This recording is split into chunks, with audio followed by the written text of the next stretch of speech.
ce moment t'appartient. Ce moment t'appartient. Précieux Saint-Esprit, ce moment t'appartient. Précieux Saint-Esprit, cette heure est à toi. Précieux Saint-Esprit, cette heure est à toi. Fais de nous ce que tu veux. Fais de nous ce que tu veux. Fais de nous ce que tu veux. Saint-Esprit, rends-nous sages. Rends-nous intelligents. Saint-Esprit, parle à nos cœurs. Saint-Esprit, fais-nous entendre la voix de Dieu. Saint-Esprit, fais-nous entendre la voix du Père. C'est ma prière. C'est la prière de mon frère, de ma soeur. C'est notre prière. Fais-le au nom de Jésus, que quelqu'un me donne un bon amen.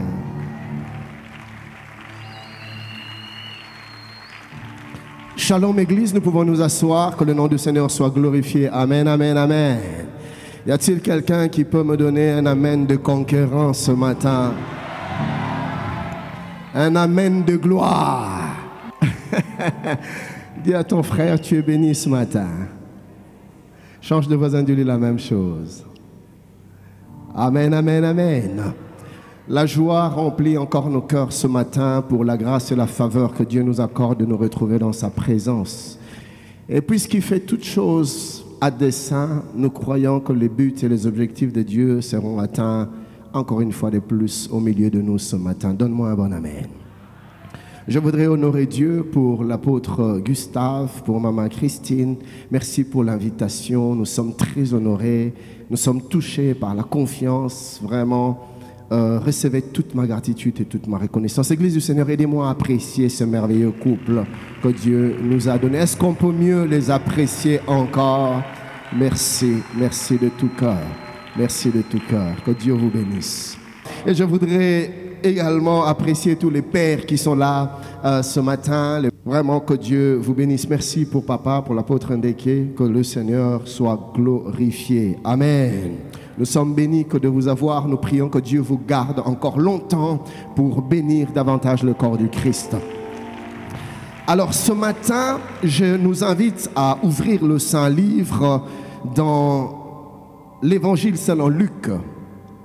Luc, le chapitre 12e, nous lirons du 54e au 56e verset. Luc 12, 54 à 56. Je vais lire la version français courant. La Bible déclare, Luc 12, 54 à 56, Jésus disait aussi à la foule, quand vous voyez un nuage se lever à l'ouest, vous dites aussitôt, il va pleuvoir. Et c'est ce qui arrive. Et quand vous sentez souffler le vent du sud, vous dites, il va faire chaud. Et c'est ce qui arrive. Hypocrite.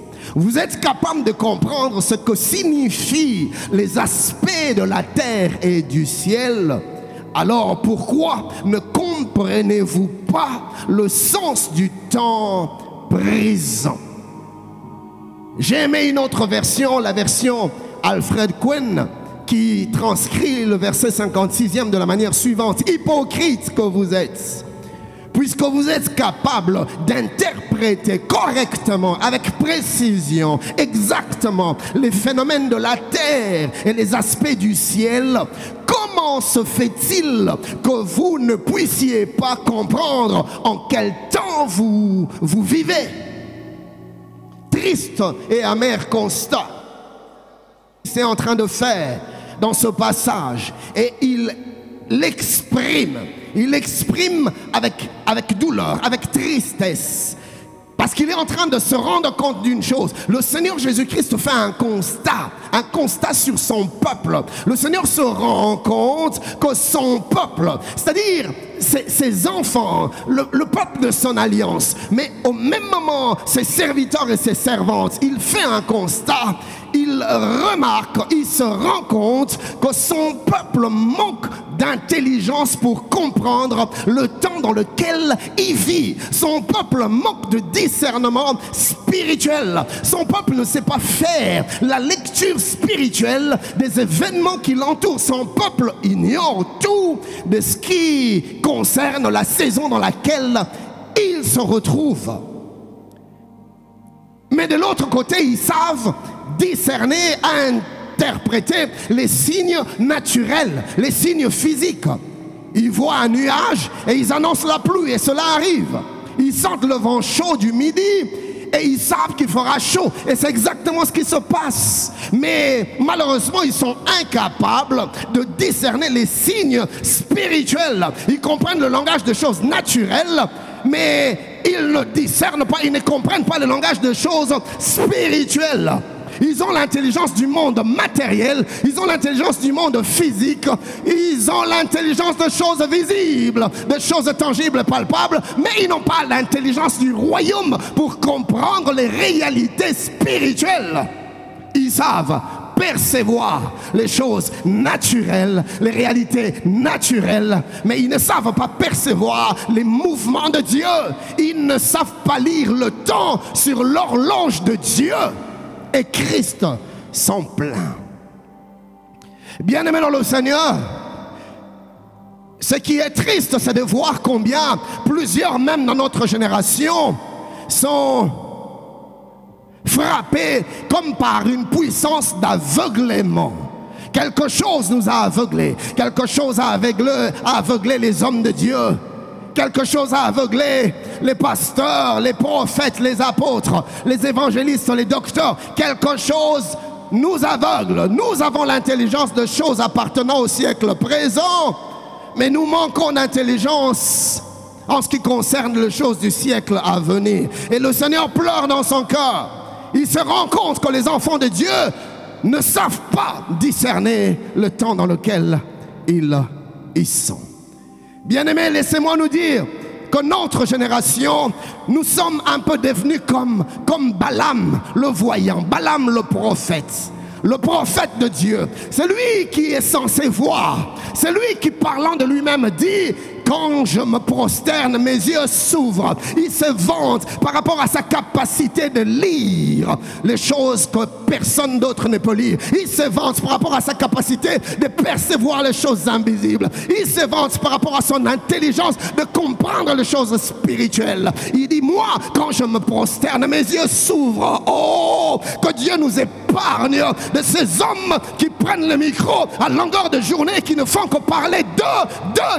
Nous n'avons pas besoin que tu nous parles de toi. Parle-nous de Jésus, parle-nous de la parole, parle-nous de Dieu. Homme de Dieu, nous n'avons pas été appelés pour parler de nous, mais parler de Jésus. Soyons comme le serviteur d'Abraham. Abraham lui dit: va auprès de ma famille, va chercher une épouse pour mon fils Isaac. Regardez le serviteur. À aucun moment, mes amis, le serviteur s'est mis à parler de lui-même. Non. Du reste, on ne connaît même pas son nom. Le serviteur passe son temps à parler de son maître, à parler du fils de son maître. Le serviteur parle de celui qui l'a envoyé. Dis-moi de qui tu parles, je te dirai pour le compte de qui tu travailles. De qui as-tu reçu le ministère?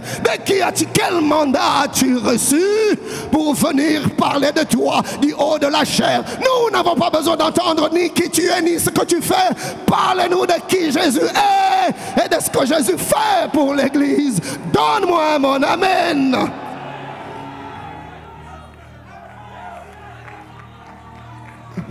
Apôtre, permets-moi de parler aux hommes et aux femmes de Dieu. Serviteurs du Dieu Tout-Puissant, quel mandat as-tu reçu? Quel message as-tu reçu? Et nous sommes surpris, disions-nous, nous sommes étonnés de voir la qualité faible de l'Église actuelle. Mais que veux-tu que l'Église fasse? À quoi veux-tu que l'Église ressemble? L'Église ne ressemblera à rien d'autre qu'à la nourriture que nous lui donnons. La Bible dit: la Bible dit, la nature elle-même ne vous enseigne-t-elle pas? Je suis ce que je mange. Je suis constitué de ce que je mange. Ce que je consomme, c'est ce que je deviens. C'est pareil dans les choses de l'esprit. Tu deviens ce que tu consommes. La Bible ne dit-elle pas que la foi vient de ce qu'on entend, et ce qu'on entend vient de la parole de Christ? L'Église n'est qu'à l'image de la nourriture que nous, les pères, les bergers, leur donnons. Je voudrais nous interpeller ce matin. Arrêtons de parler en mal de l'Église. Arrêtons de critiquer l'Église. Je nous ai souvent entendus, moi-même je me mets dedans, je nous ai souvent entendus en train de parler de l'Église en disant « Oh, l'Église d'autrefois n'était pas pareille.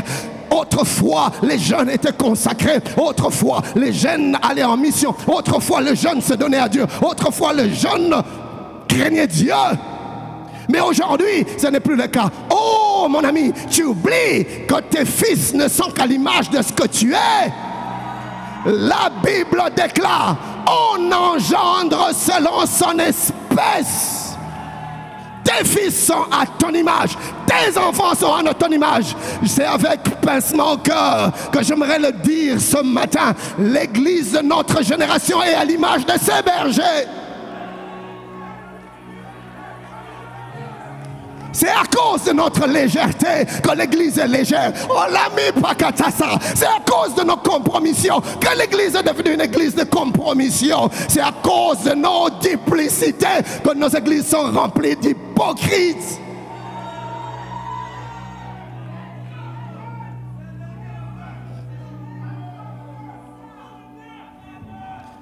Balaam se targue de voir les choses spirituelles quand il se prosterne. Mais il est arrivé à un moment donné où Balaam a démontré son aveuglement spirituel. Je suis dans Nombre 27, 22, le verset 27e. La Bible déclare, l'ânesse vit l'ange de l'Éternel et elle s'abattit sous Balaam. L'ânesse a vu, l'animal a vu. Écoutez la suite du passage. La colère de Balaam s'enflamma et il frappa l'ânesse avec son bâton. Le prophète sait clairement voir les choses physiques, mais malheureusement il est devenu incapable de voir les réalités spirituelles que l'ânesse voit.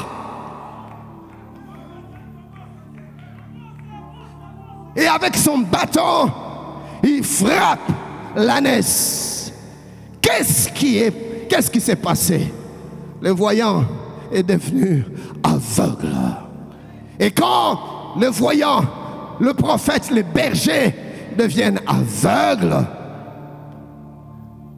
ils produisent des aveugles.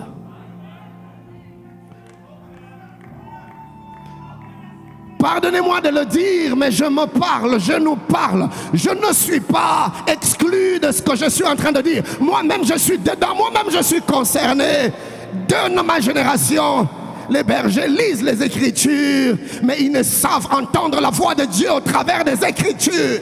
Ils interprètent les Écritures selon leurs désirs. J'ai vu des hommes de Dieu falsifier la parole selon leurs désirs. Au lieu de chercher la volonté de Dieu, la pensée de Dieu, ils font dire à la parole ce que la parole ne dit pas pour leur propre fin. Aveugles. Les bergers lisent les Écritures, mais ils ne savent plus entendre la voix de Dieu. Ils entendent tout sauf la voix de Dieu. Ils entendent tout sauf la pensée de Dieu sur le temps dans lequel nous sommes. Bien-aimés, à chaque saison son message. Quel est le message de l'heure? Quel est le message de la saison? Je vais nous en parler. C'est une vraie tragédie quand les hommes de Dieu perdent le discernement des attentes de Dieu pour le peuple. Nous sommes devenus des professionnels. Nous ne cherchons plus Dieu à genoux, chers hommes de Dieu. Nous maîtrisons les Écritures, nous maîtrisons l'œuvre de Dieu. Que des pasteurs qui montent à la chair sans véritablement s'être consacrés, sans véritablement s'être souciés de connaître les désirs de Dieu pour le peuple. Que des hommes de Dieu qui improvisent du haut de la chair, qui improvisent, ils improvisent les dimanches. Une église ne peut croître et se stabiliser dans les improvisations. L'église grandit dans la connaissance du cœur de Dieu. Et c'est à nous de leur parler du cœur de Dieu. Mais comment puis-je prêcher le cœur de Dieu quand moi-même je n'ai pas découvert le cœur de Dieu? Et comment vais-je découvrir le cœur de Dieu si je ne paye pas le prix du ministère, bien-aimé? Le ministère ne s'improvise pas. Le ministère a un prix à payer. Il y a un prix à payer. Il y a un prix à payer pour le ministère. Le prix de la consécration, le prix de la sainteté, le prix de jeûne, le prix de retraite, le prix de la prière, le prix du renoncement, le prix de l'abnégation, le prix de sacrifice. Il y a un prix à payer pour le ministère. Donne-moi un bon amen. Je n'ai pas entendu ton amen. Trois choses arrivent quand les hommes de Dieu, le berger que nous sommes, perdent le discernement du cœur de Dieu, des attentes de Dieu pour le peuple. Trois choses arrivent quand les bergers deviennent des aveugles, comme Balaam. Premièrement, pour ceux qui n'ont noté, ils disent au peuple ce que Dieu n'a pas dit.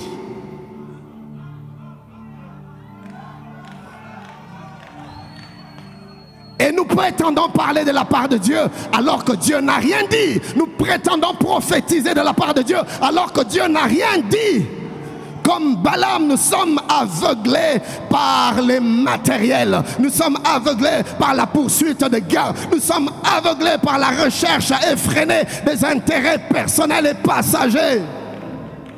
Oh homme de Dieu, arrêtons de manipuler les brebis que le Seigneur nous a données pour notre propre intérêt.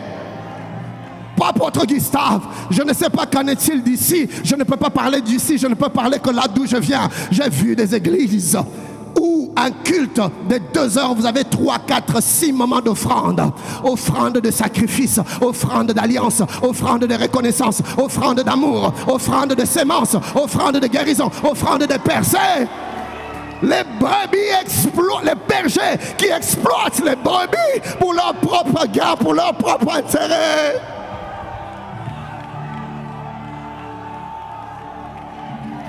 Et nous en arrivons même à tordre l'essence des Écritures parce que nous voulons soutirer le peuple. Comprenez-moi bien, l'Église a besoin d'argent, l'œuvre de Dieu a besoin d'argent. C'est bien quand tu cherches l'argent pour l'avancement de l'œuvre de Dieu, mais ça devient autre chose quand c'est ta cupidité qui t'anime.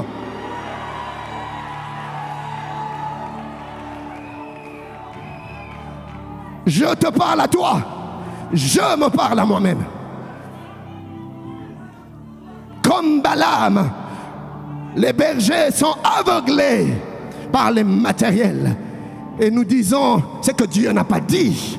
Lisez avec moi le prophète Ézéchiel dans son chapitre 13e, du 6e au 7e verset. La Bible dit: leurs visions sont vaines et leurs oracles menteurs. Ils disent l'Éternel a dit et l'Éternel ne les a point envoyés. Ils font espérer que leur parole s'accomplira. Les visions que vous avez ne sont-elles pas vaines? Et les oracles que vous prononcez ne sont-ils pas menteurs? Vous dites l'Éternel a dit et je n'ai point parlé.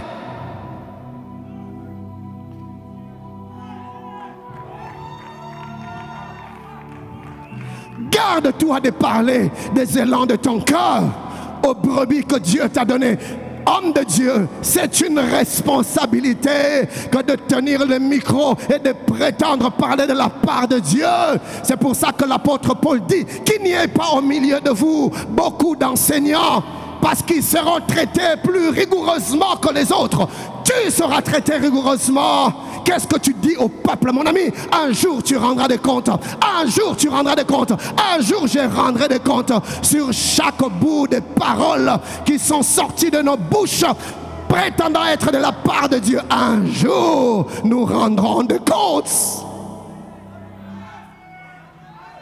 Où est partie la race de ces hommes et femmes de Dieu qui tremblaient devant les brebis quand il fallait qu'ils s'adressent à eux de la part de Dieu?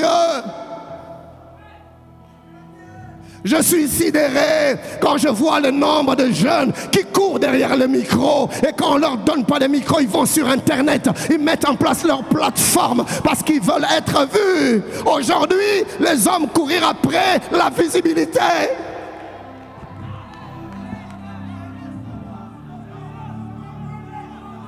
Et tu cours derrière derrière les vues, il y a combien de vues? Il y a combien de vues aujourd'hui? Il y a combien de vues? Il y a combien de vues? Mon ami, nous ne devons pas courir derrière les vues, mais derrière les vies. Donne-moi un bon amen. Donne-moi un amen de gloire.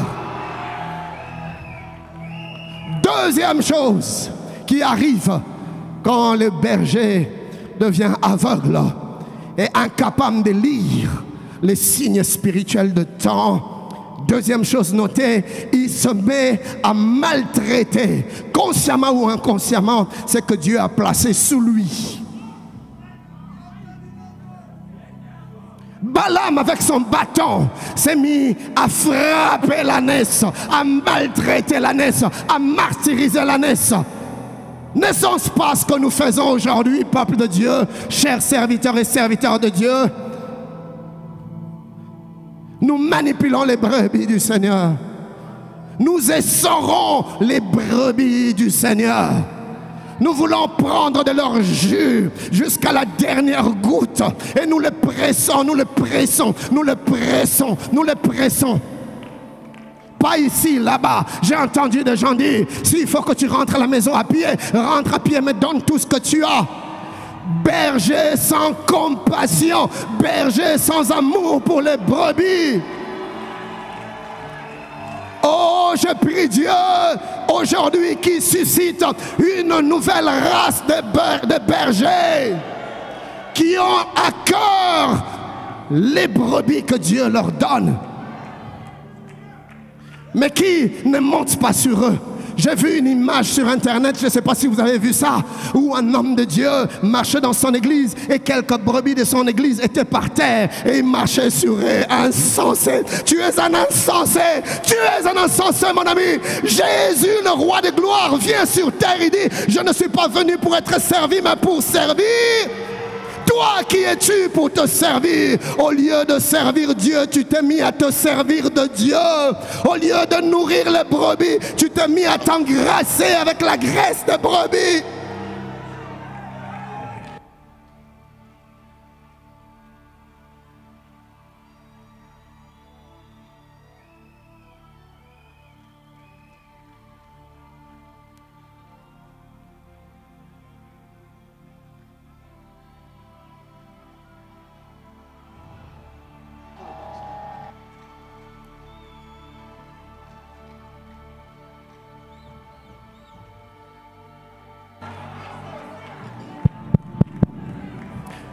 Je disais, quand les bergers, comme Balaam, perdent la vision, deviennent aveugles, première chose, ils disent au peuple ce que Dieu n'a pas dit. Deuxième chose, ils se mettent à maltraiter consciemment, inconsciemment, ce que Dieu a placé sous eux. Et troisièmement, notez, ils deviennent incapables de donner au peuple la nourriture convenable, la nourriture de la saison. Bien-aimés, toute prédication n'est pas à donner tout le temps. As-tu le discernement des brebis que Dieu t'a donné? Les nourrissons, on leur donne du lait. Mais les enfants, on leur donne de la nourriture appropriée à leur âge. Mais les adultes, on leur donne de la nourriture solide. Tout dépend de la saison des brebis. On ne donne pas tout n'importe quand.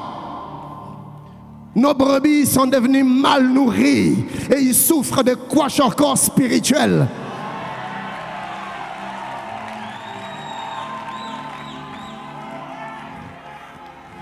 Bien-aimé, j'aurais été toi, je n'allais pas crier, j'allais pleurer. Parce que tu vois le problème avec toi, quand Dieu parle, tu pointes l'autre, alors que Dieu te parle à toi. Tu vois le problème avec toi, c'est que tu entends le message pour le compte des autres, au lieu de l'entendre pour toi-même. Et j'ai entendu des gens dire, pasteur, parle-leur, parle-leur. Non, non, non, non, non, je ne vais pas leur parler, c'est à toi que je parle, c'est à toi que je parle, c'est à toi. Donne-moi un bon amen. Oh, donne-moi un amen.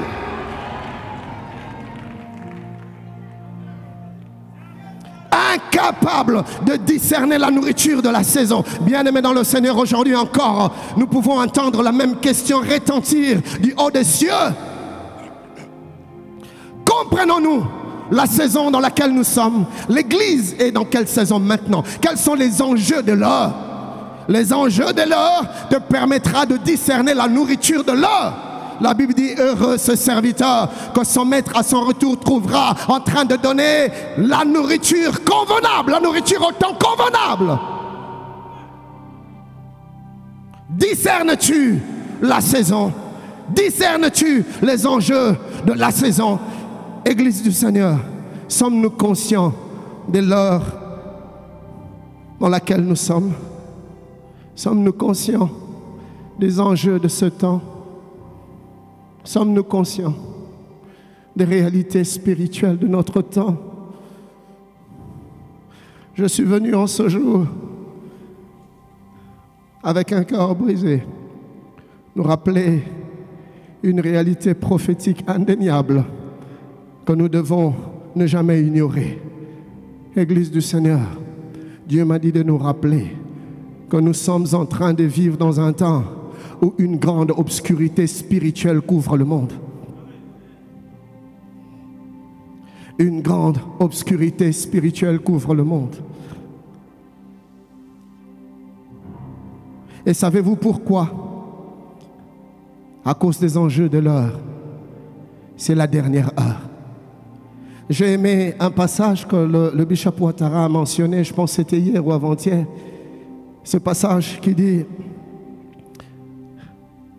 malheur à la terre, car le malin est descendu, animé d'une grande colère, sachant qu'il n'a que peu de temps. Le diable sait qu'il ne lui reste plus que très peu de temps. Les démons savent qu'il n'y a que très peu de temps qui reste. Il n'y a que l'Église qui est distraite. Il n'y a que les bergers qui sont distraits. Il n'y a que les hommes de Dieu. Nous continuons à vivre comme si tout était normal. Nous continuons à vivre comme s'il n'y avait pas d'enjeu. Nous continuons à vivre comme si dans le monde spirituel, il n'y avait aucun mouvement, inconscient et distrait.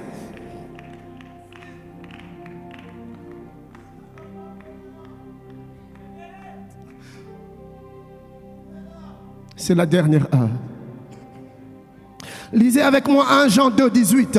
La Bible déclare: petits enfants, c'est la dernière heure. C'est la dernière heure. C'est la dernière heure. Et comme vous avez appris qu'un antéchrist vient, il y a maintenant plusieurs antéchrists par là. Nous connaissons que c'est la dernière heure. J'ai aimé la version Alfred Cohen. Mes enfants, nous entrons dans les temps décisifs. Bien aimé, les temps dans lesquels nous sommes sont décisifs.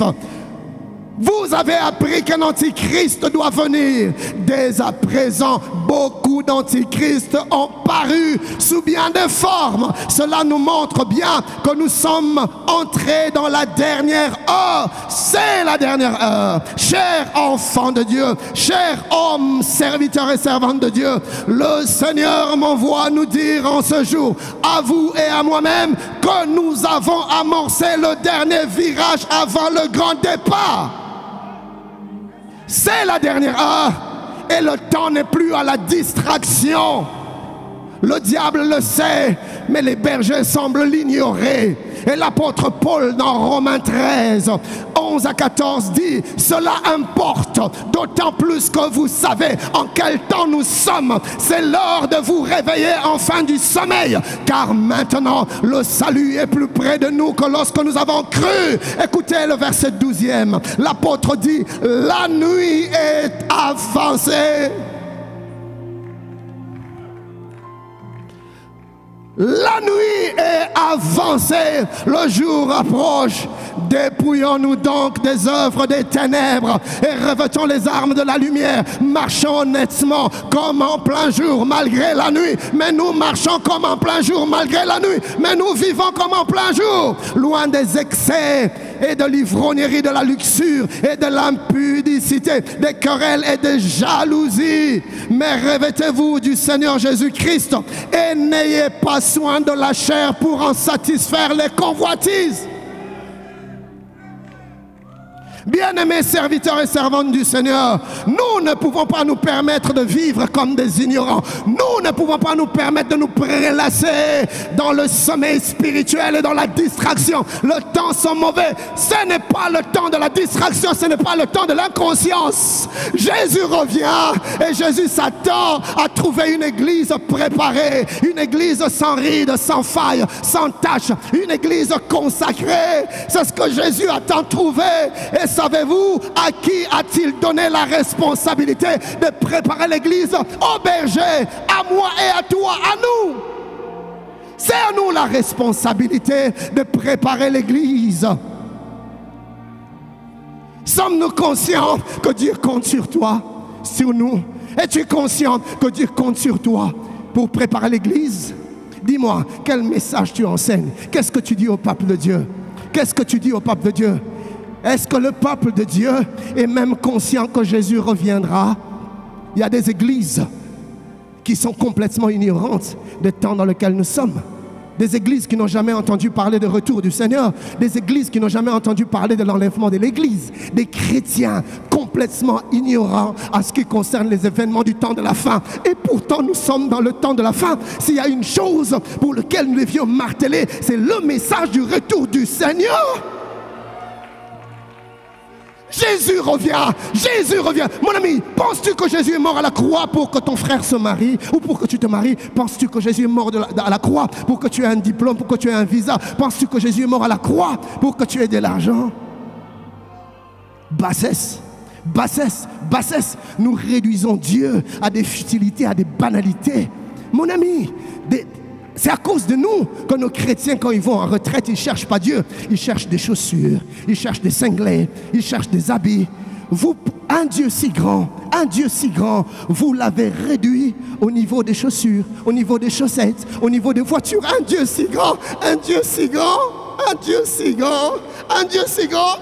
À longueur de journée, nous ne parlons que de ça. Dieu va te donner de l'argent. Dieu va te donner de l'argent. Oh, Dieu te donner de l'argent. Mais c'est la chose la plus banale qui puisse exister.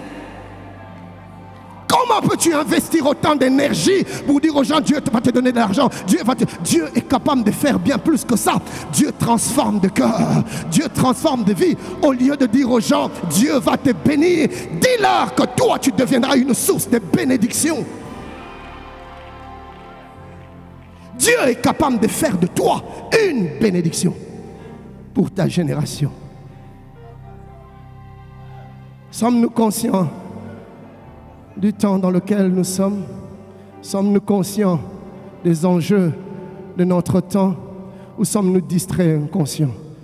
Sommes-nous en train de préparer l'Église à la rencontre de l'époux?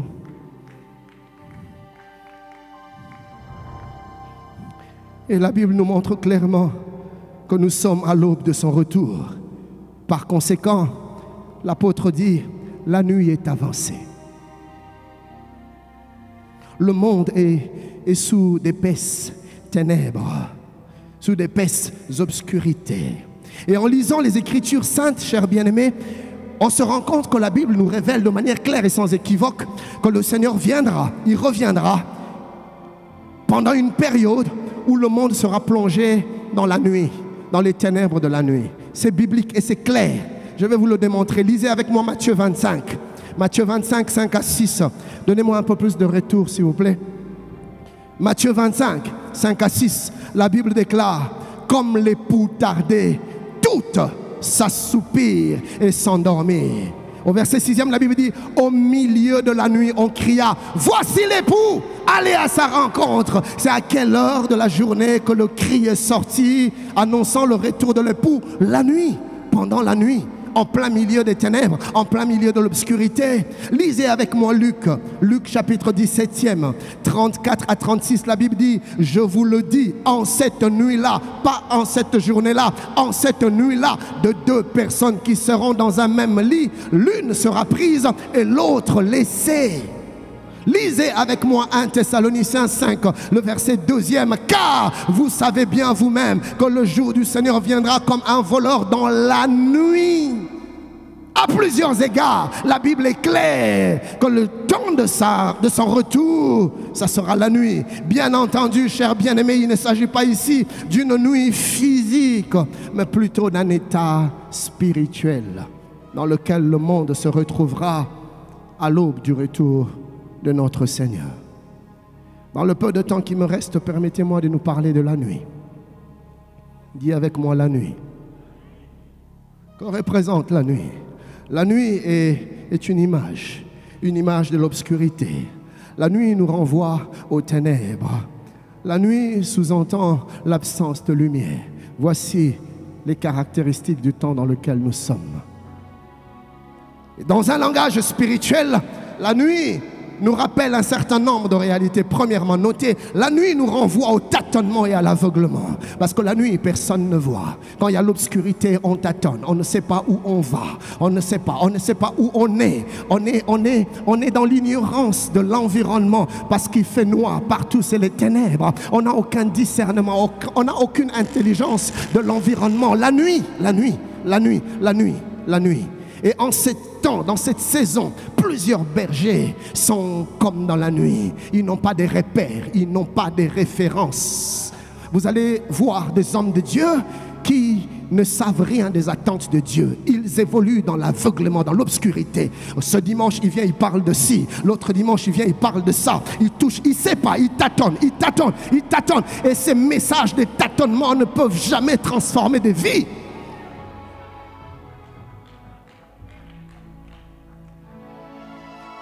Je vous parle à vous, je me parle à moi. Je ne suis pas exempt de ce que je suis en train de dire. La nuit nous renvoie au tâtonnement et à l'aveuglement. Je suis dans Job 5, 14. La Bible dit, il rencontre les ténèbres au milieu du jour. Les ténèbres au milieu du jour. Il tâtonne en plein midi comme dans la nuit. La nuit nous parle du tâtonnement. Lisez Ésaïe 59, 10. Nous tâtonnons comme des aveugles le long d'un mur. Nous tâtonnons comme ceux qui n'ont pas Dieu. Nous chancelons à midi comme de nuit. Au milieu de l'abondance, nous ressemblons à des morts. Les ténèbres. Deuxièmement, la nuit fait référence au règne des ténèbres, au règne du malin. Ce qui sous-entend le rejet de Dieu, le refus de la foi, la rébellion, l'égarement. Je vais y revenir tout à l'heure si Dieu me donne le temps. La nuit, troisièmement, nous renvoie à la mondanité. Laisser aller, laisser faire, à la complaisance, à la légèreté spirituelle. Quatrièmement ou cinquièmement, je ne sais plus, la nuit nous renvoie à la séduction et à la perdition. La nuit.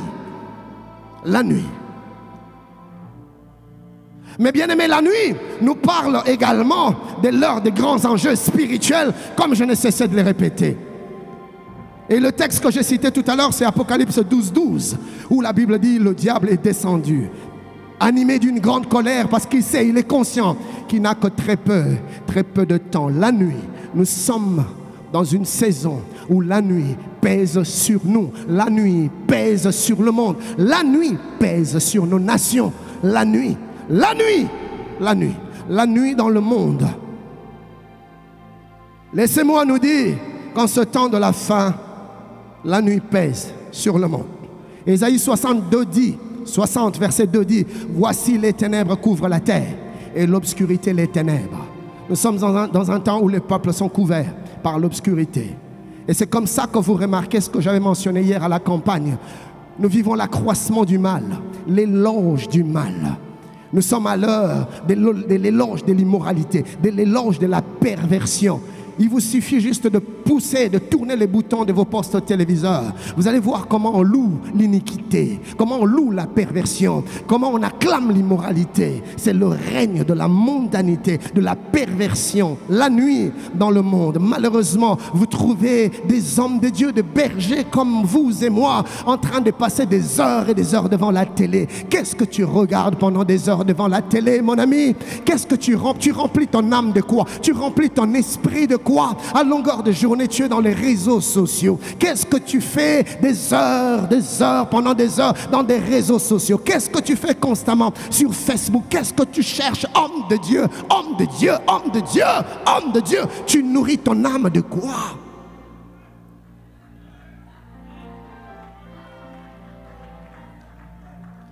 Vous savez, frères, Ce que je dis, ce n'est pas tellement ce qui vous touche ou même vous transforme. Ce qui vous transforme, c'est l'esprit dans lequel je vis moi-même. Je peux prêcher consécration. Si moi-même je ne suis pas consacré, mes brebis ne seront pas consacrées. Ma question de quoi? Je nourris mon esprit, car ce dont je me nourris, c'est ce que je veux sortir. Si tu passes ton temps devant les médias, devant la télé, en train d'ingurgiter des saisons, des séries, des épisodes, les dimanches matins, c'est le même esprit que tu vas répandre dans l'assemblée. Il n'y a pas, permettez-moi de le dire, il n'y a pas de magie. C'est comme ça que ça fonctionne. Tu communiques ce dont tu te nourris. Nous avons une responsabilité. Suis-je en train de parler à un homme de Dieu? Es-tu conscient que Dieu a placé entre tes mains les destinées des milliers de personnes? Qu'est-ce que tu fais d'eux? Jésus, faisant son rapport au Père, dit: Papa, de tous les enfants que tu m'as donnés, j'en ai perdu aucun, si ce n'est le fils de la perdition. Mais il les a gardés. Est-ce que tu gardes les brebis que Dieu te donne, ou est-ce que tu les as, ou est-ce que tu les disperses, ou est-ce que tu les perds?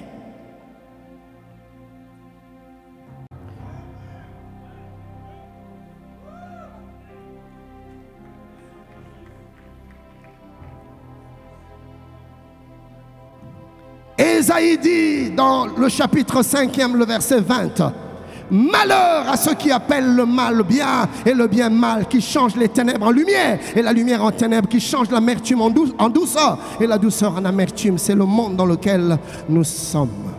La Bible dit dans Matthieu 24, 12: parce que l'iniquité se sera accrue. Nous vivons dans une génération où l'iniquité ne cesse de croître. Ce temps-ci, bien-aimé, l'esprit du mal, lui, agit. Pendant que nous sommes distraits, le diable a mis en marche ses dernières batteries pour séduire un grand nombre. Le diable a mis en marche ses dernières batteries. Ça, c'est quelque chose auquel j'ai toujours été convaincu. Peut-être pas toi, mais moi j'ai toujours été convaincu, apôtre Gustave, qu'en ce temps de la fin, le diable a libéré des généraux, des esprits méchants, des principautés qui n'étaient pas actifs ni opérationnels dans les siècles passés. Pourquoi? À cause des enjeux de l'or. Et pendant ce temps, nous vivons comme si tout était normal. Lisez avec moi ce que l'apôtre Paul dit dans 2 Thessaloniciens 2,7. L'apôtre Paul dit: car le mystère de l'iniquité agit déjà.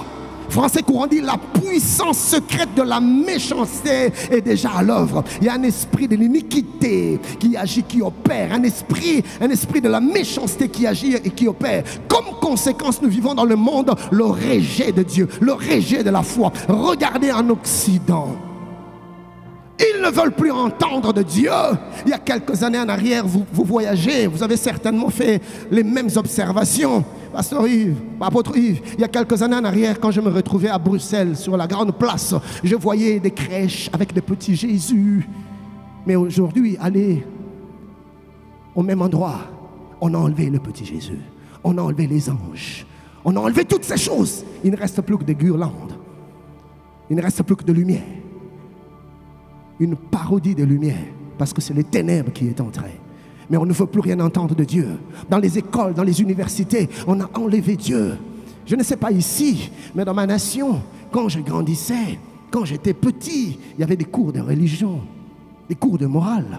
Mais c'est des cours qu'on a enlevés de nos programmes académiques, de nos programmes scolaires. L'esprit de l'iniquité agit. Aujourd'hui, on dit à nos enfants: non, tu ne peux pas vraiment savoir si tu es une fille ou un garçon.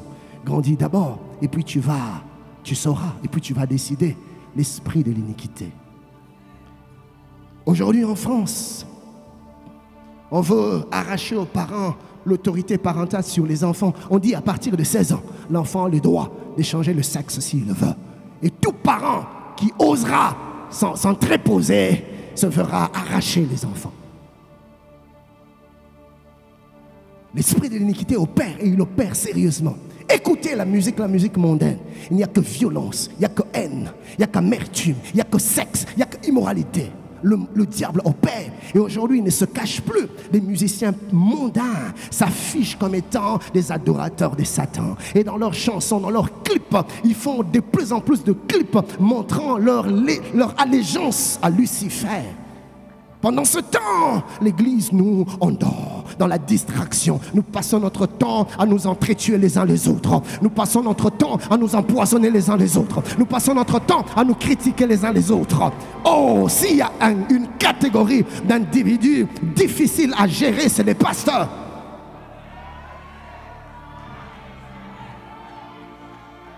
C'est là où il y a plus de haine. C'est là où il y a plus de méchanceté. Apôtre, j'ai béni Dieu pour vous ici. Hein. Quand vous faites ce genre d'activité, j'ai vu des pères qui viennent. J'ai vu l'église qui vient. Vous êtes bénis. J'ai vu Pasteur Luison. Pasteur Luison, il est où? J'ai vu Pasteur Luison. J'ai pensé que Pasteur Luison il n'est pas d'ici, mais il travaille au protocole. Et il m'a dit que les années passées, même les chauffeurs, c'était des pasteurs. D'autres églises qui... Oh là, Medoskai. Le pasteur Abraham qui fait la modération, il n'est pas de ton église. Vous avez compris ce que nous, on n'a pas encore compris. Vous avez compris que l'église est un corps. Bien-aimés, ne perdez pas ça, c'est une force. Et je prie que la génération montante apprenne des aînés. Soyez soudés, soyez unis, marchez ensemble, tenez-vous la main dans la main. Vous êtes une force. Que rien ne vous divise. Ne laissez pas à l'ennemi vous monter les uns contre les autres. Ne laissez pas à la jalousie vous éloigner les uns des autres.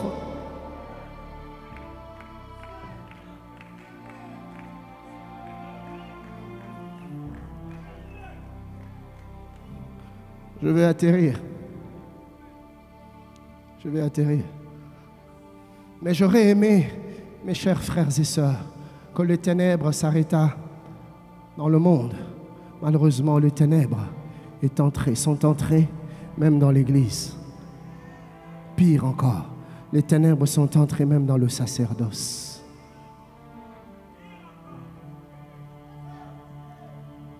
Et voyez-vous, frères, l'une des caractéristiques majeures de la nuit, c'est ces deux choses, l'assoupissement et le sommeil. Et nous voyons clairement cela dans Matthieu 25, le verset 5e. La Bible dit, comme l'époux tardait, toutes, on parle de 10 vierges, toutes s'assoupirent et s'endormirent. C'est-à-dire que ce soit les vierges folles, que ce soit les vierges sages, toutes se sont assoupies et se sont mis à s'endormir. Voyez-vous, quand on parle de l'assoupissement, c'est-à-dire que ça vient petit à petit. Et puis à un moment donné, c'est le sommeil complet, c'est l'inconscience complète. Et les vierges sages et les vierges folles, toutes sans exception, cela nous enseigne que le temps dans lequel nous sommes, le sommeil spirituel n'épargne personne. Un peu de distraction, un peu de croiser les bras. Et voilà, le diable te prend dans son piège. En ce temps de la fin, nous faisons face à plusieurs enjeux. Rapidement, je vais en citer quelques-uns. L'un des enjeux auxquels nous faisons face, c'est l'insensibilité. Et nous devons dealer avec cela, cher homme de Dieu. Les gens sont devenus insensibles. Insensibles au péché. Aujourd'hui, les brebis du Seigneur, les chrétiens que nous conduisons sont devenus insensibles. On a l'impression qu'ils ont des plumes de canard. La parole de Dieu tombe, mais comme sur les plumes de canard, ils bougent un peu et tout s'en va. On a perdu des repentances authentiques, même dans nos églises. Où sont passées les larmes? Où les gens venaient au bas de la chair, pleurer leurs péchés, se repentir. Je vous parle à vous, je me parle à moi. Où sont partis ce temps où les femmes, deuxième, troisième bureau, comme on les appelle chez nous, je ne sais pas ici, pas des femmes légitimes, les autres femmes là, venaient voir les pasteurs parce qu'ils rompaient des relations illicites. Où est passé ce temps où les gens qui étaient dans les fétichismes venaient à l'église jeter leurs fétiches parce qu'ils se consacraient au Seigneur? Où est passé ce temps? Les gens sont devenus incrédules. Les gens sont devenus insensibles. Et voyez-vous, face à cette insensibilité, bien aimé, il faut frapper fort. Et ça ne sera pas dans la légèreté. Ce n'est pas en passant des heures et des heures devant la télé que les cœurs des insensibles seront touchés. Ça demandera de ta part le prix à payer. Et tu dois être conscient des enjeux de l'heure. Tu dois être conscient des enjeux de l'heure afin de savoir le prix que tu es appelé à payer.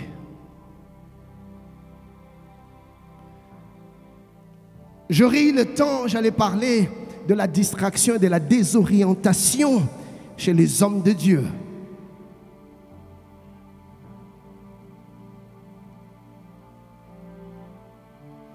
Voyez-vous, frères, aujourd'hui, nous avons perdu les choses essentielles. Permettez-moi, je parle librement parce que je ne suis pas devant les fidèles, je crois que je suis devant les hommes de Dieu. Est-ce que je peux parler librement? Nous avons perdu les choses essentielles, nous avons perdu les choses prioritaires. Aujourd'hui, nous ne ramenons plus le cœur du peuple à Dieu. Nous avons tourné le cœur du peuple vers les choses d'en bas, vers le matériel. Au lieu de le ramener à Dieu, nous nous prêchons comme matériel. 6 clés, 7 clés pour la percée financière, 7 clés pour l'épanouissement matériel, 18 clés pour avancer dans la vie, pour faire de l'argent, pour gagner de l'argent. C'est pas mauvais, c'est bien, c'est biblique. Mais bien aimé, c'est secondaire. Quand on en fait des priorités, on perd l'Église et on se perd soi-même. Suis-je en train de parler à quelqu'un? Aujourd'hui, nous sommes devenus une Église remplie de complaisance. La Bible dit dans 2 Timothée 4, 3 à 5, « Car il viendra un temps où les hommes ne supporteront pas la saine doctrine, mais ayant la démangeaison d'entendre des choses agréables, ils se donneront une foule de docteurs selon leur propre désir. » Et nous sommes tombés dans les pièges. Au lieu de parler de la part de Dieu, nous disons au peuple ce que le peuple a envie d'entendre. Vous savez, nous les pasteurs, nous connaissons, nous savons. Écoutez, honnêtement, je sais que vous êtes un orateur comme moi, vous êtes conscient de ce que je suis en train de dire. Ici, là, je peux, dans 5 minutes, vous faire tous lever de vos chaises. Toi aussi, tu peux le faire. Je peux dire 2, 3, 4 choses, 4 déclarations, tu vas te lever et vous allez tous vous mettre à courir pour semer. Je sais le faire et tu sais le faire. Mais où est l'importance de ces choses? Qu'est-ce qui est important? Que les gens viennent me donner de l'argent, que les gens se lèvent, que l'âme soit touchée ou que les esprits soient affectés. Qu'est-ce qui est important? Finalement, je cours après quoi? Finalement, je sers quoi? Finalement, c'est quoi le but de mon ministère? Moi ou Dieu? Plaire au peuple ou plaire à Dieu? Le jour où Akab envoie le serviteur aller appeler Michée, en route, le serviteur dit à Michée, là où on va, tous les prophètes se sont rassemblés pour dire les bonnes choses au roi. Toi aussi parle comme eux. Michée lui dit, je ne dirai rien, si ce n'est ce que Dieu me dira de dire. Ce n'est pas le temps de plaire au peuple. Donnez au peuple ce qu'il a envie d'entendre. Donnons au peuple ce que Dieu a envie de dire. Les temps sont mauvais. Les jours sont mauvais. Les enjeux spirituels sont réels. Les ténèbres couvrent le monde. Les ténèbres ont pénétré l'Église.